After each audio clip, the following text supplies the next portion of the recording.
Hey everybody. So I wasn't able to do the videoing like I was originally hoping to do, but I'm officially about 12 and a half hours post-op double incision top surgery. I had top surgery with Cantlin at UK in Kentucky. I have nothing but positive things to say about him and his team. Unfortunately, I haven't got to see anything yet. I've kind of taken a little peek down in there, but can't really tell much. Him and his team were absolutely amazing. Everybody treated me with the utmost respect and kindness that I could have ever asked for. Not in too much pain.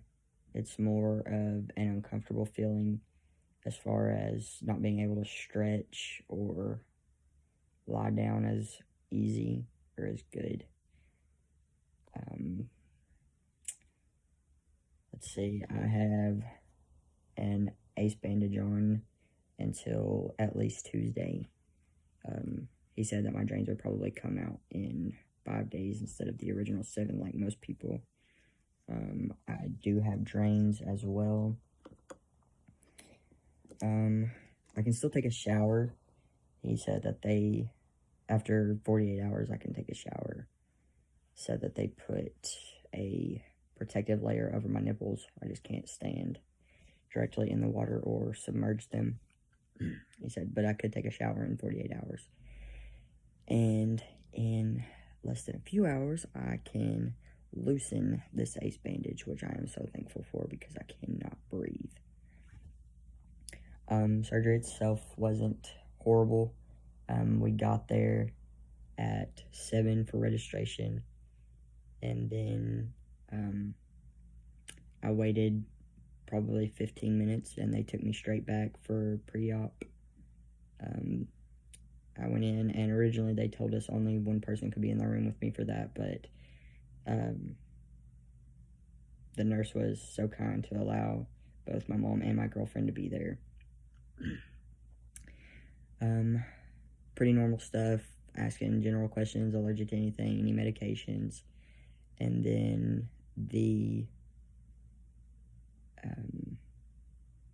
I guess he was like the registration pre-op nurse. He wasn't my actual nurse.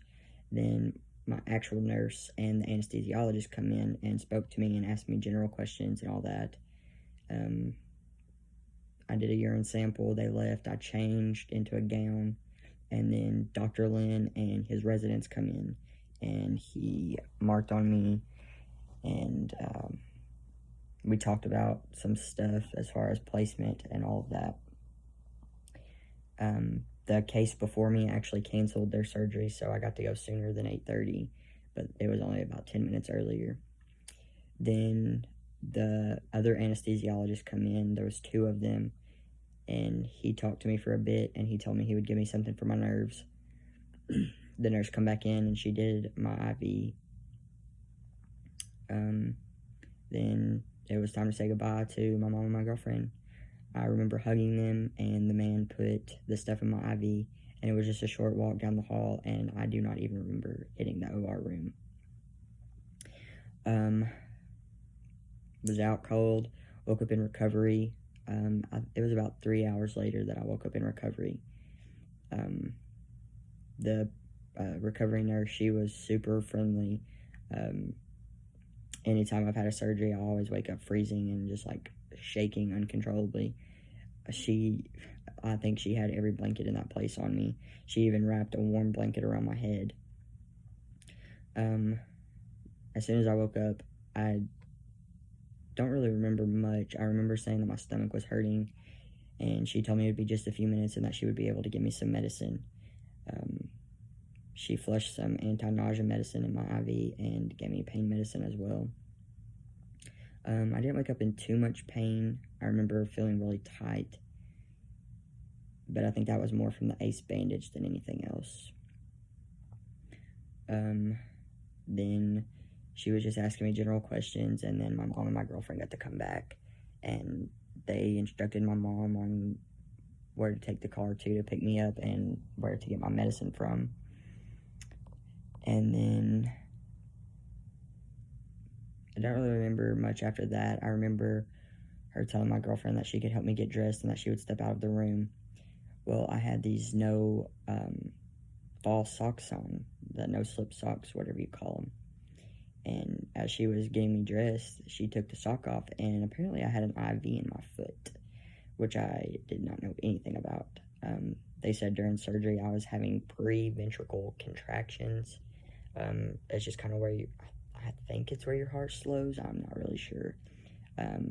So they put an IV in my foot, and they drew some labs while I was under, and it turns out I was really low in my calcium level, which can cause that a little bit. So they flushed calcium through me, and the IV came out pretty easy. Took it off with my sock, so that wasn't too bad. I got dressed, and then they put me in a wheelchair and wheeled me out, and I come home, and I've been fine ever since. I ate when I got home. They stopped and got me some food. I was so hungry. I slept for about an hour, and then I woke up, and I've been awake for a while. I tried not to take any more pain medicine. I took some ibuprofen around 4 o'clock this afternoon, and then closer to bedtime, it was about 8, I started hurting, but I think it was more so just from laying, and I took some more pain medicine, and it made me sleepy, and my brother was kind enough to bring this recliner into my bedroom for me, because it was hard to sit in the bed, really. I fell asleep for about probably another hour and a half and just woke up. Sleeping isn't really hard. It's just hard to stay comfortable as far as laying your neck up.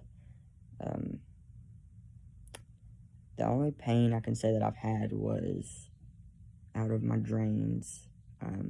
What I think is my drains, where they come out or start in my armpits. I can't really tell. There's some sharp pain there, but it's nothing too uncomfortable, nothing too unbearable. That's pretty much the gist of it. Top surgery went really well. So this will, I guess, be the start of my vlog, which I was hoping to be more at the hospital than this, but this is the best I could do. Hope it's helpful. I'm going to be making it kind of a series type of thing. I hope to get my chest reveal soon. I hope I can videotape that when I go. I'll try to get a video of my girlfriend stripping my drains down, so some people can learn how to do that. That was not something that I was really aware of going into surgery. I think that's really it. That's all I got for today. I'll see you guys soon. Hey guys. So this is day 3 post-op top surgery. Not really much to update. Pain is minimal. It's more just the uncomfortableness. Not really being able to lie down to sleep. My back hurts a lot. Not a back sleeper. I was able to take a bath yesterday. I could only have the water up to my waist, though. I couldn't get it any farther than that. It was so nice to take this ace bandage off. This thing will probably be the death of me. It's super tight. Kind of restricts your breathing a little bit, you know. So taking it off was like, just like a breath of fresh air. My girlfriend had to help me in the bath. She washed. They told me I could let water run over this, but I was really scared, so I didn't. I just washed, everything down low. She took a baby wipe to my upper half, so we were both kind of scared to get water anywhere near this. She was able to wash my hair for me. We just put a towel over my front, and I just kind of leaned forward. I was able to brush my teeth. That's not really too hard. It's just being mindful of my motions. I haven't taken any of the prescription pain pills since yesterday morning. And it's been like over 12 hours since I've taken any Tylenol or ibuprofen. I just took some more because I'm about to go out with my mom for a bit. My girlfriend has taken me to Walmart, just kind of to get me to walk around a bit, not just lay here in this bed. But other than that, there's not really much to update. My girlfriend had to go back to work today, so I'm at home by myself. Sleeping is really hard. I was up at 3 this morning and didn't go back to sleep until 8, and then I slept until about 11:30. My girlfriend come home on her lunch to empty my drains for me. They're not really draining a whole lot. They said that once it's below 20 on each side that I can get them out. I have a post-op appointment Tuesday the 10th at 10 that morning, so I'm hoping that all goes good. I have had to take a couple stool softeners. I was able to go yesterday. Disgusting, I know. It's really hard to wipe my behind. So thankfully I had baby wipes because having someone else wipe my behind is not something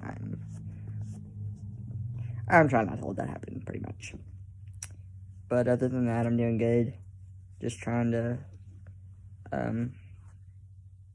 stay positive, get through this. It looks amazing under here. I think I'm pretty satisfied with what I've seen for the little bit I could yesterday.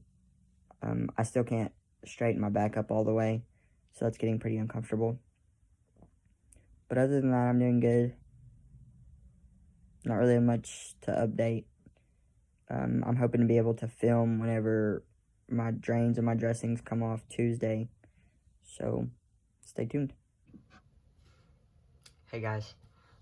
So I am 2 weeks and 2 days post-op. I haven't really been able to do the vlog that I wanted. Just been kind of crazy. Hadn't really thought much about it. But overall, I'm doing good. I wasn't able to do the chest reveal like I wanted. I'm a pansy when it comes to pain, and I almost passed out. So I didn't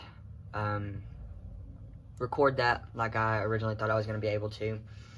But it was not bad. I'll show you what I look like. It's still hard to take clothes off.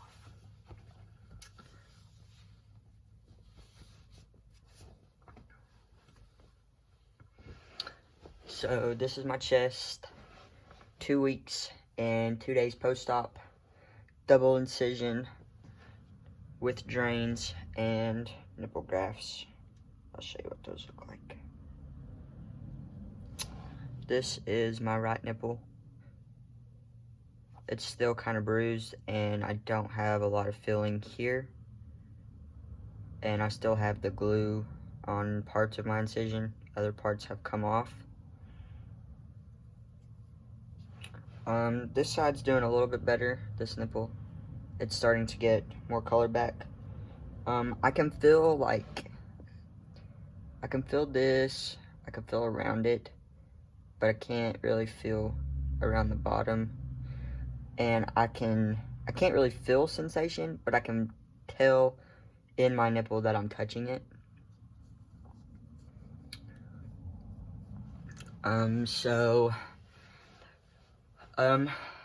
Something that I wasn't prepared for with having top surgery was the drains. I had watched tons of videos of people that had drains, but people don't really talk about their experience with the drains.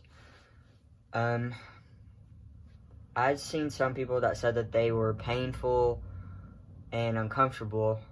Mine weren't really painful. It was more of just the uncomfortable feeling.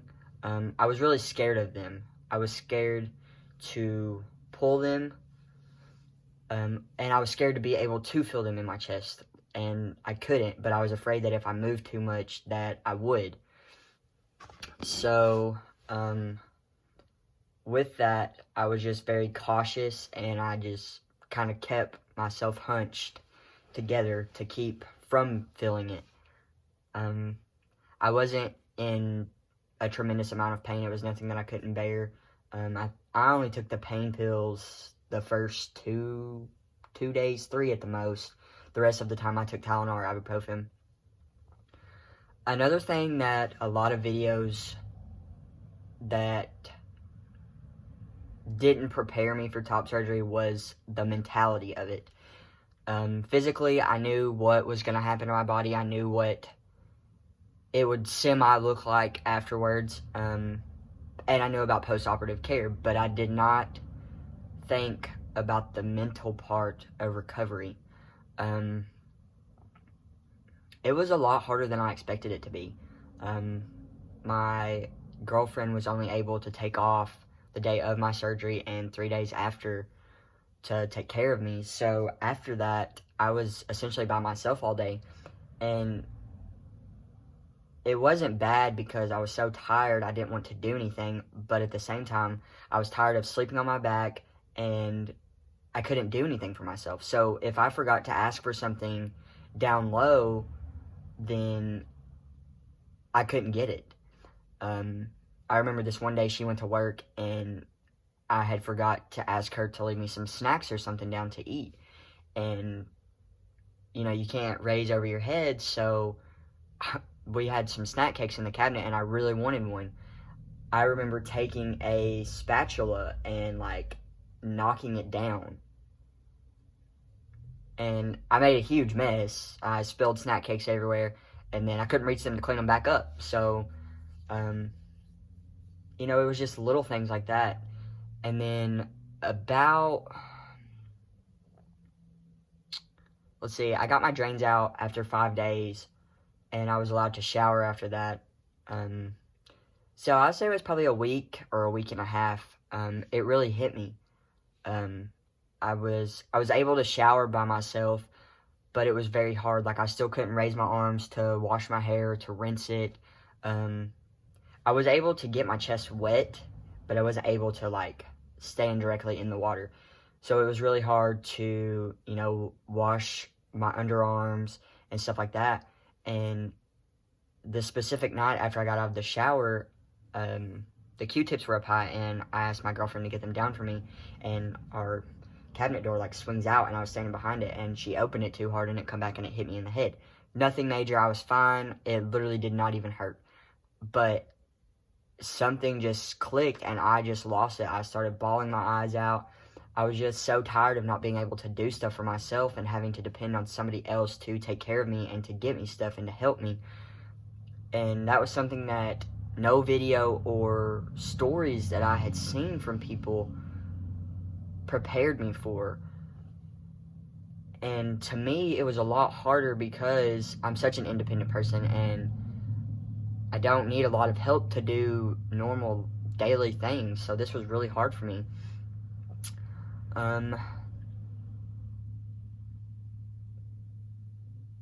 It was,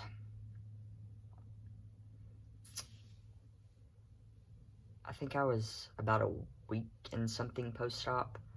And, you know, I'm getting my mobility back. I'm able to move a little bit better. I'm able to put my clothes on. It's just hard and slow because, like I said, I'm numb and I'm scared to hurt something and not know that I've hurt something because I can't feel it. I really wanted these videos to just be informative and to show not just the physical part of recovery, but also the mental part of recovery, because that was something that I wasn't prepared for, and it really hit me hard. And some of the things I had watched or people's stories that I had heard from talked about post-op depression, and I was really worried about that because I do have depression and I used to take medicine for it. So I was really worried that that would hit me hard. And I wouldn't necessarily say it was depression, but I remember looking at myself in the mirror and I was like, oh my gosh, I can't believe I did this to myself, or why would I do this to myself? And it wasn't that I regretted what I did or that it was something that I didn't want, because it definitely was. it was more of the fact that I couldn't take care of myself, and that just sent me downward. Like, it made me feel like it wasn't almost worth it, or something like that. I don't know how to explain it, but now that I'm able to do a little bit more for myself, I'm able to drive again. It's getting easier to shower myself. I'm able to play with my dog a little bit more when she's not sleeping. I'm able to go outside and play with her some, and to, throw a ball around here or something. And before I wasn't, and it was just really hard for me because, she's my world, but it's getting easier. I've talked to several people that have not yet had top surgery, and some of their biggest questions for me was, how did you get your insurance to cover it? Well, I had double incision at the University of Kentucky with Dr. Cantlin, and he does accept insurance. I have Blue Cross and Blue Shield. I already made kind of a video about this, of the process, but I'll do it again just in case anybody has any questions. So I went in for my consultation in June or July, and they told me the only requirements was to be on hormones for a year. I had to either have a mammogram or an ultrasound done, and my insurance required a mammogram. And I had to have a therapist's letter. So they told me once I got all of that together that they would contact my insurance and see about getting it approved. Well, it took me about 2 months before I could get my therapist's letter because I hadn't been to her in so long. She wanted me to see her a few more times before she was willing to write my letter, which was no big deal. I knew I wasn't looking to have surgery until at least December because of school and work. So I went and seen her, and she wrote me the letter, and then Dr. Lynn's office actually got me an appointment for a mammogram through UK, and I did that, got the results back. I think it was 3 days later, and then they started the process for my insurance. I think it wasn't even 2 weeks, and the surgery coordinator lady called me back and told me that my insurance had approved top surgery, and I was just over the top excited that I didn't believe her. But the process was not hard at all. The doctor's office took care of most of it. It was just me doing the personal stuff. So if you're looking to have top surgery with someone that takes your insurance, I would definitely recommend start seeing a therapist if you're not already, and be prepared for a mammogram or an ultrasound. But top surgery has been a really good experience. I'm definitely pleased with the scars. You can't really tell yet because of the glue, but they're going to definitely be very thin. And that was something that I looked for with my surgeon. They don't go all the way into my armpits, which was another thing that I looked for. I've seen some people's that actually go farther back or up into their underarms, and that was not something that I wanted. Another thing was my nipple placement. I was really particular about nipple placement or sizing, just because I wanted the natural look. I didn't want results that I wasn't happy with, because to me, I think that would have been worse than just keeping what I already had. Just because it's such a long process and a tough recovery. So I did research with my surgeon. I always looked at people that had the same body type as I did and their previous tissue size before top surgery. Obviously, results differ from somebody that is bigger versus somebody that is smaller in tissue size. So that was something that I definitely kept in mind whenever I was looking at my surgeon. I'd actually previously went to another surgeon about a year ago, and the office was definitely a lot nicer than the hospital setting, but the surgeon did not make me feel comfortable. I didn't feel like I was going to get the best possible results that I looked for, and he wasn't really willing to talk about stuff that I had questions about. So that was definitely a no for me. Once I met Dr. Lynn, it was just like everything fell into place. He made you feel so comfortable. Him and his team treated me with the utmost respect. So it was just, to me, he was the right surgeon for me personally. I don't really think that I have anything else to share. I probably will upload it after this video, just because there's not a lot more milestones to share with this. It definitely wasn't the vlog that I wanted to have, but I think it's informative and it gives a little bit more insight than some of the things that I have seen. So if there's any questions, Facebook, Instagram, all that stuff, you look me up. Comment down below if you want my stuff. You can message me, whatever. I'm open to all questions. I'm open to sharing any part of my experience, whether it be personal, mental, physical, whatever. I'm open to sharing any of it. I definitely wish I would have taken the time to reach out to someone before having surgery and to just get more of an experience, or several people even, because no one person's experience is like somebody else's. So what I say was hard for me might be easy for someone else. So definitely reach out if you're having top surgery soon or looking into having top surgery.